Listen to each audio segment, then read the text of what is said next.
Hey there, everybody. Thanks for joining me for another one-man review. Today will be a strange one, out of character for this channel, but something that I was really happy to come across. Tori and I went to Second and Charles. We like to do that every now and then. We're not splurging as much as we used to, but I was digging through. They always have a real good selection of just like floppy back issues, and I was just digging through while Tori was looking around for books and stumbled across this issue of Mr. Majestic, and I had to grab it because I remember when this came out, it really blew my mind. The artwork by Eric Canete in this at the time, besides like Keith Giffen's Trencher, this was some of the strangest artwork I had seen. So I had to get it. It was just such a like particular style that you couldn't get anywhere near without, I felt like looking like Eric Canete's stuff.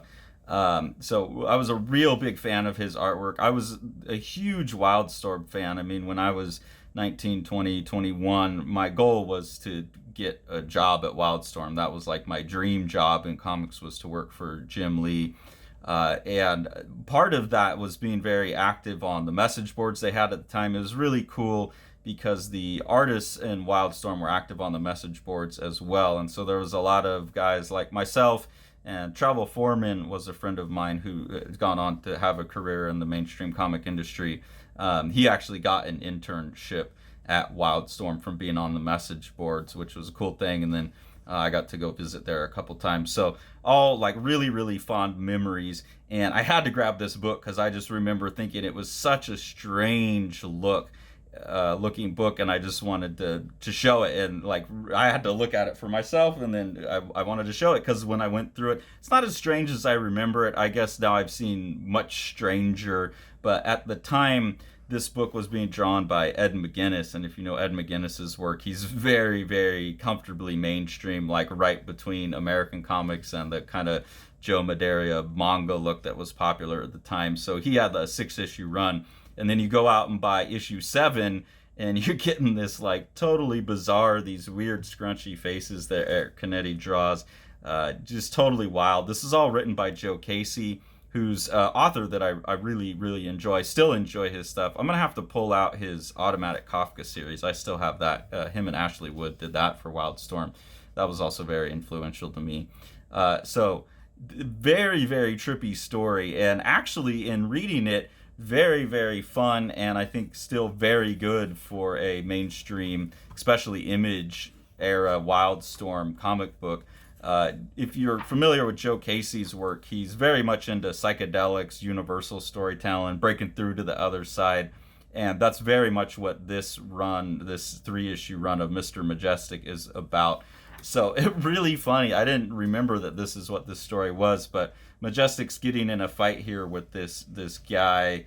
I forget what they called him here, but he's spraying this temporal quasi dust all over town that's supposed to revert Manhattan back to the Stone Age. And Majestic, being the Superman stand-in that he is, comes down and sucks up all the gas, and he's going to go blow it into outer space. He basically, here you get him heading off into outer space, but he starts hallucinating. He starts tripping balls because he has inhaled all of this smoke with all these chemical properties in it. And so you get a really strange psychedelic here, reality shattering. You get all the strange colors. There's also a sequence here with his robot sidekick guy back in their base that's inside of Mount Rushmore. You get to see some of Eric Canete's just absolutely beautiful, awesome, like concept design for buildings and stuff. I was always so in awe of how he used these curves.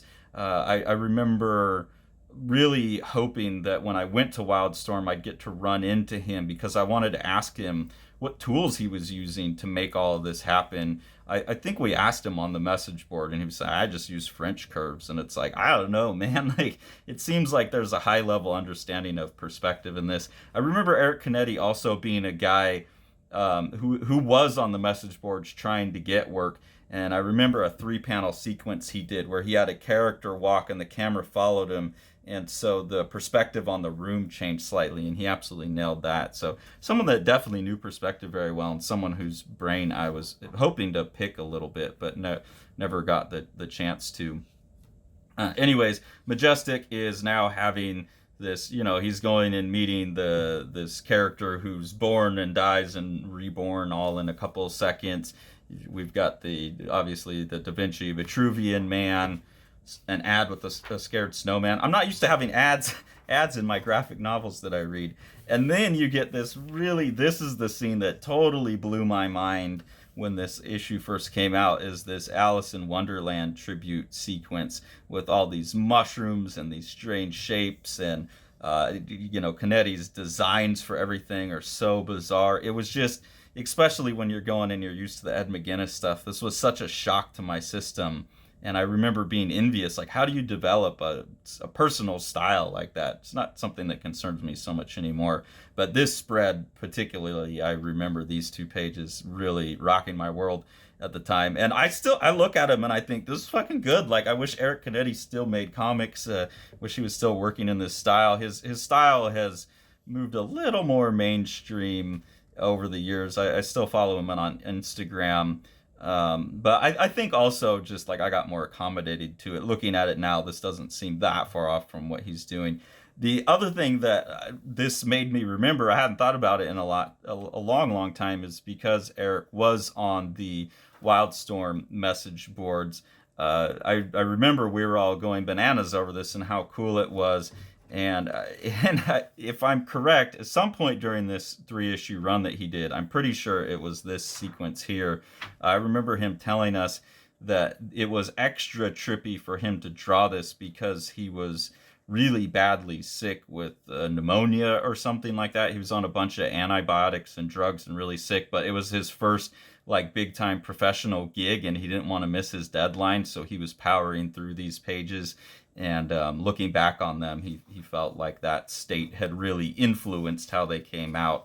So I think, that's a happy accident, because those are some pages that really just stick in my mind. And yeah, it's just fun to go back, fun to revisit all those memories of like having that online community. I don't know if young artists have that these days. It was a really lucky time in the late 90s where, message boards were really a big thing, and chats and AOL chat and all that kind of stuff.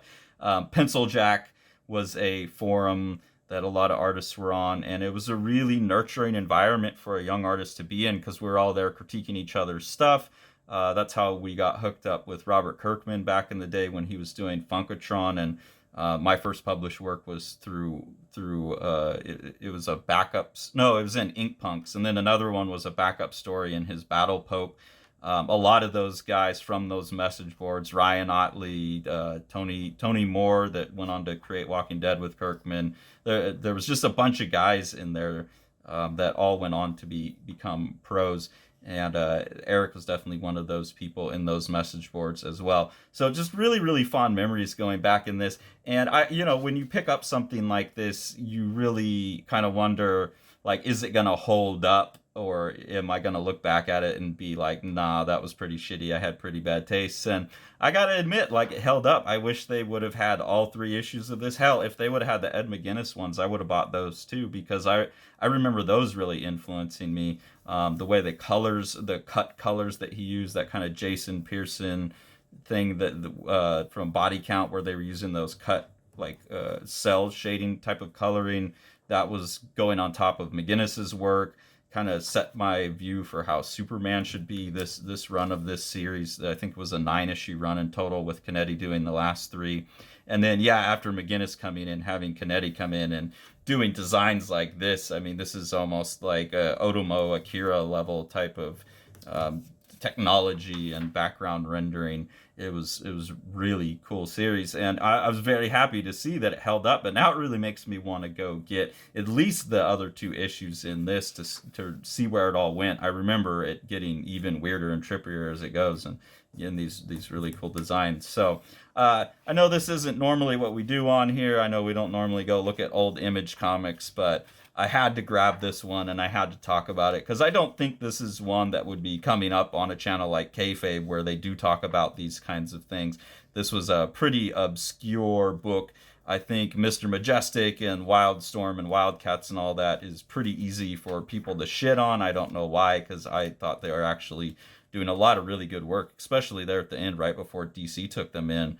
They really had a wide variety of artists, and they were really allowing artists to push the boundaries of style and do weird shit with their characters. And they were having writers come into really cool things like, Brubaker and Phillips. That team started as a Wildstorm team on Sleeper. You had Joe Casey writing a lot of this stuff, which was really interesting. Travis Charest was really good. I really still have a fondness for the Wildstorm stuff. I wish I hadn't gotten rid of all of it. So maybe that will be something I'll have to do, is go back and try and rebuild my Wildstorm collection, because I think it's really good comics. I really, really do. Authority, Planetary, there was a lot of good stuff that I would like to have back in my house. I got rid of all of that stuff at some point. And so thank you, Second and Charles, and thank you, Joe Casey and Eric Canete, for reigniting my interest in a lost part of my early days. Well, I shouldn't say early days, but my early adulthood, my late teens and early adulthood. It's really fun to revisit it, and surprisingly still really good.